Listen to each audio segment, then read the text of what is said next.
जय जय राधा रमन हरि ओम। जय जय मनुष्य के जो 5 स्तर हैं मनुष्य योनि में, उसके द्वारा पहला पशु योनि यानी पशु मानो, दूसरा राक्षस मानो।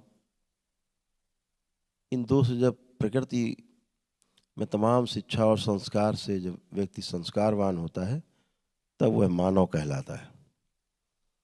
और जब वैसा समझ लेता है व्यवस्था को तो मानव कहलाता है। और जब वो वैसा ही जीने लगता है तो वह देवता कहलाता है। तो पशु मानो, राक्षस मानो, मानव, उसके पश्चात देव मानव कहलाता है। और जब सबकी सहायता करता है, देता ही देता सबको रहता है,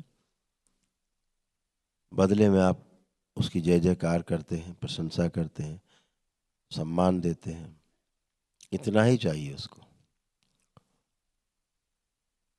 तो देव मानव कहलाते हैं। और इससे भी जो ऊपर उठ जाते हैं, जिन्हें कुछ भी नहीं चाहिए, सिर्फ आपको देना है, प्रशंसा भी नहीं चाहिए, कोई गुणगान भी नहीं चाहिए, उपकार विधि से करता है। उपकार विधि से ही शिक्षा संस्कार संभव है। उपकार विधि का अर्थ होता है कि 3 प्रकार की जो ऐशनाएं हैं उनकी चाहत नहीं है, वो चाहत भी समाप्त हो गई। पुत्रेष्णा और वित्तेष्णा आदि, यश आदि से कोई नहीं लेना, कोई देना नहीं। तो तीनों प्रकार की ऐशनाओं से मुक्त होकर के जब जीवन जीता है तो उसे हम दिव्य मानव कहते हैं। तो पूरी यात्रा जो है, जब हम पैदा होते हैं तो पशु की तरह,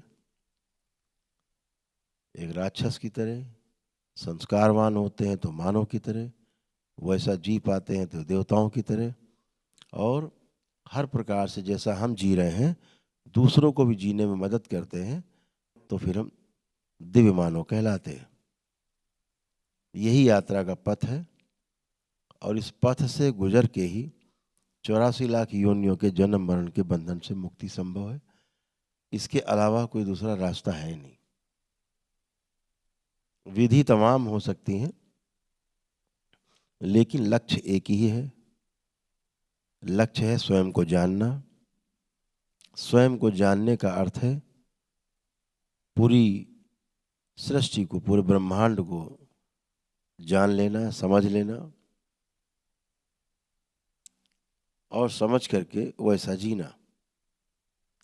आपका जीना जब ऐसा हो जाता है, जैसी व्यवस्था बनी हुई है सृष्टि में, ऐसा जीना आपका सबको स्वीकार होता है। और फिर आपका ऐसा जीना देख करके, आपका आचरण देख करके लोग वैसा जीने के लिए प्रेरित होते हैं। ऐसा प्रेरणादायी आपका जब जीवन बन जाता है तो आप देव पुरुष कहलाते हैं। तो सबकी यात्रा निरंतर जारी है, जारी रहेगी। घर पर भी आप इस साधना का अभ्यास कर सकते हैं। बस मेरे द्वारा जब इस साधना कराई जाए तो बस एक ही बात का ध्यान रखना है कि दरबार के जो सिद्ध अज्ञारी उसको जरूर जला लें। घर के किसी कक्ष में बैलेंस